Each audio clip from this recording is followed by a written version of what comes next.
السلام علیکم ورحمۃ اللہ۔ پچھلی ویڈیو میں ہم نے اکابر دیوبند کیا تھے کتاب سے 3 واقعوں کا مطالعہ کیا تھا۔ آج انشاءاللہ اس کے آگے مطالعہ کریں گے۔ چلیے شروع کرتے ہیں۔ بسم اللہ الرحمن الرحیم۔ واقعہ نمبر 4۔ حکیم الامت حضرت مولانا اشرف علی صاحب تھانوی رحمۃ اللہ علیہ جب کانپور میں مدرس تھے تو انہوں نے مدرسہ کے جلسہ کے موقع پر اپنے استاد حضرت شیخ الہند رحمۃ اللہ علیہ کو بھی مدعو کیا۔ کانپور میں بعض اہل علم معقولات کی مہارت میں معروف تھے اور کچھ بدعت کی طرف بھی مائل تھے۔ ادھر علماء دیوبند کی زیادہ توجہ چونکہ خالص دینی علوم کی طرف رہتی تھی، اس لیے یہ حضرات یوں سمجھتے تھے کہ علماء دیوبند کو معقولات میں کوئی ردک نہیں۔ حضرت تھانوی رحمۃ اللہ علیہ اس وقت نوجوان تھے۔ ان کے دل میں حضرت شیخ الہند رحمۃ اللہ علیہ کو مدعو کرنے کے لیے ایک داعیہ یہ بھی تھا کہ یہاں حضرت رحمۃ اللہ علیہ کی تقریر ہوگی تو کانپور کے علماء کو پتہ چلے گا کہ علماء دیوبند کا علمی مقام کیا ہے اور وہ منقولات و معقولات دونوں میں کیسا کامل دستگاہ رکھتے ہیں۔ چنانچہ جلسہ منعقد ہوا اور حضرت شیخ الہند رحمۃ اللہ علیہ کی تقریر شروع ہو گئی۔ حسن اتفاق سے تقریر کے دوران کوئی معقولی مسئلہ زیر بحث آ گیا۔ اس وقت تک وہ علماء جن کو حضرت تھانوی رحمۃ اللہ علیہ حضرت شیخ الہند رحمۃ اللہ علیہ کی تقریر سنانا چاہتے تھے جلسہ میں نہیں آئے تھے۔ جب حضرت رحمۃ اللہ علیہ کی تقریر پرثواب پہنچی اور اس مسئلے کا انتہا فلسفہ بیان ہونے لگا تو وہ علماء تشریف لے آئے جن کو حضرت رحمۃ اللہ علیہ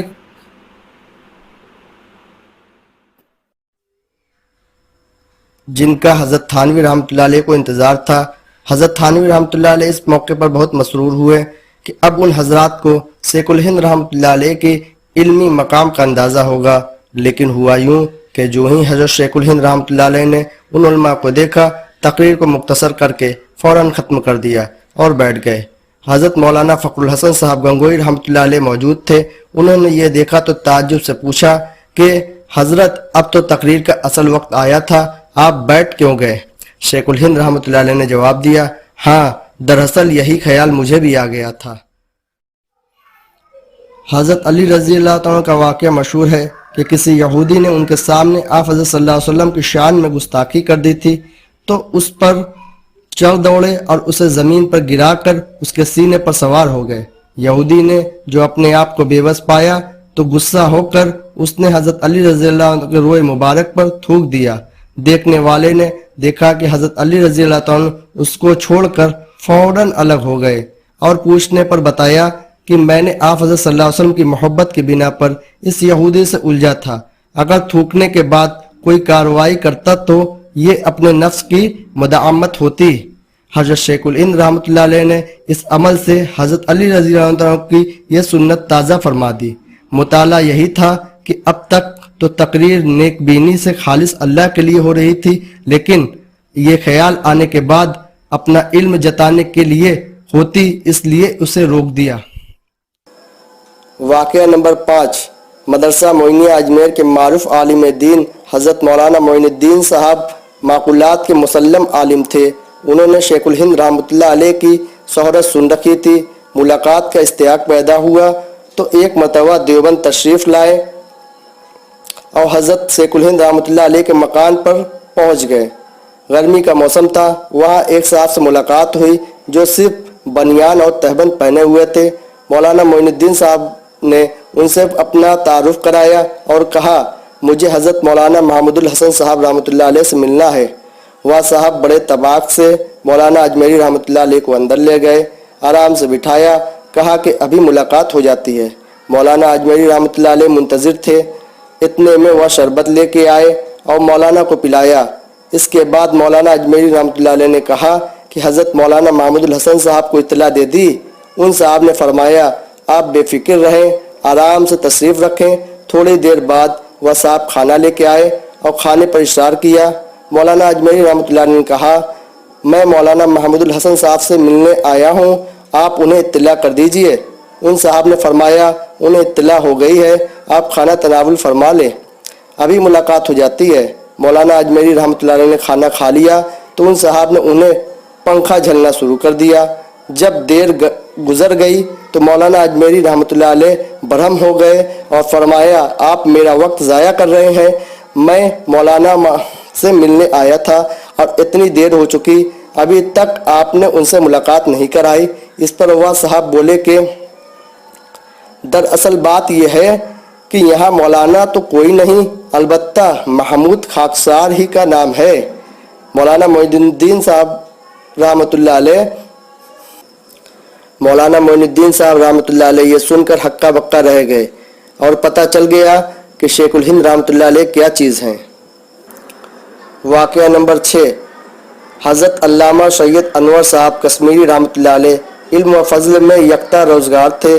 حضرت حکیم الامت مولانا اشرف علی صاحب تھانوی نے اپنی ایک مجلس میں نقل کیا ہے کہ ایک عیسائی فلسفہ نے لکھا ہے کہ اسلام کی حقانیت کی ایک دلیل یہ ہے کہ امام غزالی رحمۃ اللہ علیہ جیسے محقق اور مدقق اسلام کو حق سمجھتا ہے۔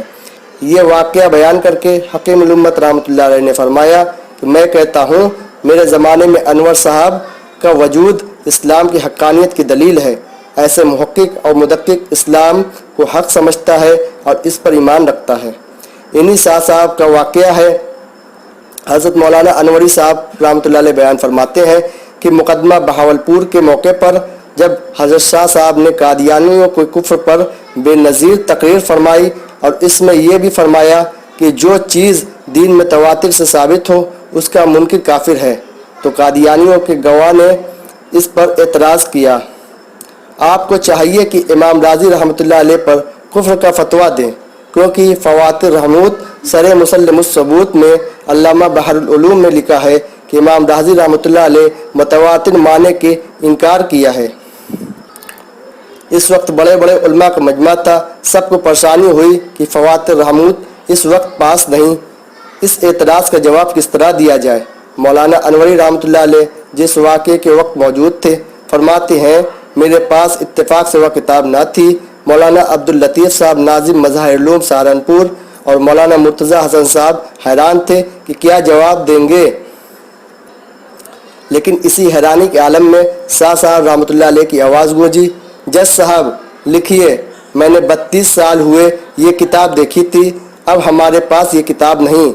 امام راضی رحمۃ اللہ علیہ دراصل یہ فرماتے ہیں کہ حدیث لا تجمع امتی علی الضلالہ تواتر معنی کے رتبوں کو نہیں پہچانتی، اس لیے انہوں نے اس حدیث کو متواتر منوی ہونے کا انکار فرمایا، نہ کہ تواتر منوی کے حجت ہونے کا۔ اس صاحب نے حوالہ پیش کرنے میں دھوکے سے کام لیا۔ ان کو کہو کہ عبارت پڑھیں، ورنہ میں ان سے کتاب لے کر عبارت پڑھتا ہوں۔ چنانچہ قادیانی شاہد نے عبارت پڑھی، واقعی اس کا مفہوم وہی تھا جو حضرت شاہ صاحب رحمۃ اللہ علیہ نے بیان فرمایا۔